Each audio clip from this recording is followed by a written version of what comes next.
Hello, creative friends. This is Joy. So today I decided to try to make paper dolls out of these magazine images.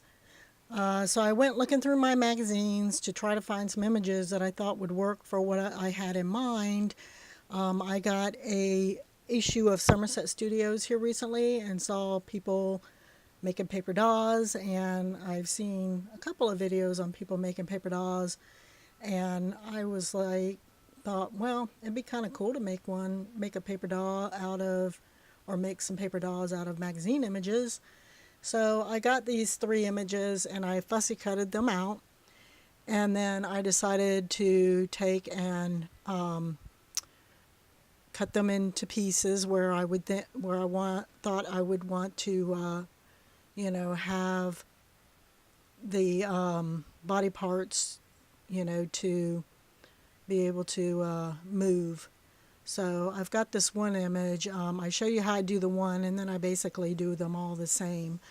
So I get some watercolor paper, and I decided to glue these images down on some watercolor paper, and I'm using Liquitex matte gel medium to adhere these images to the watercolor paper.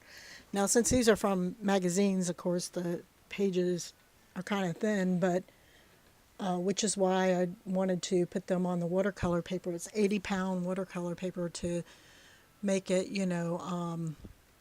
sturdier, and also so that I can cut them out in the way that I need to cut them out so that they will be able to have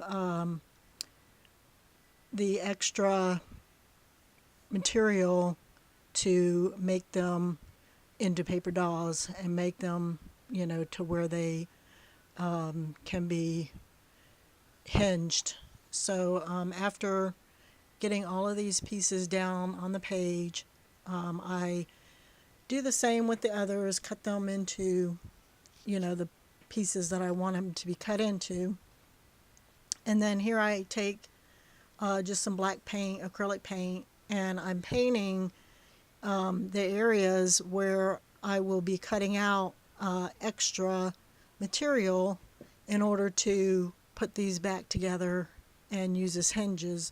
And then here I am wanting to fix the top of the body here so that it all kind of blends in, and I can make it into one piece.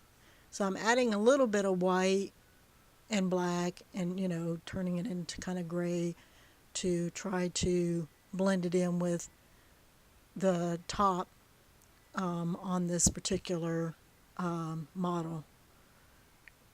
So that's what I'm doing here. And then I'm adding the black to the other pieces. And I kind of added more to it than I needed, and you'll see what I mean at the end when I go to put it together. After painting it and letting it dry and cutting it out, I realized that there were some parts that I really didn't need when I went to put it together. So I cut out each piece again with a little bit of the painted part left on.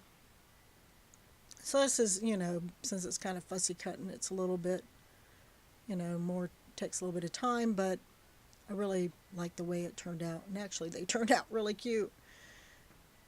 And I don't show like all three of them because they're all three kind of like the same idea, the same concept.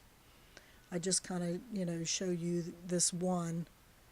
And here I was wanting to show you. I don't show you with me cutting out all the pieces either, but I did want to show you how I was cutting out the top here, or the body.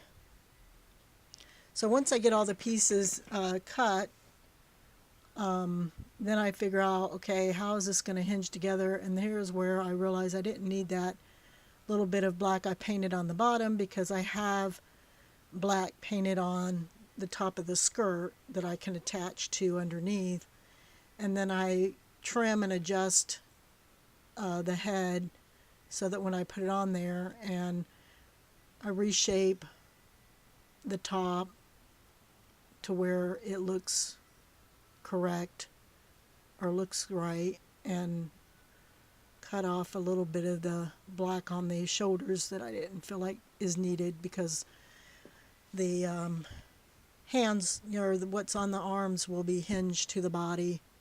So then I get my little hole punch, and this is a tiny hole punch, it's not a big hole punch, and some brads, and these are spare parts brads, and then I figure out where these need to be put on. I punch my hole, I put in my brad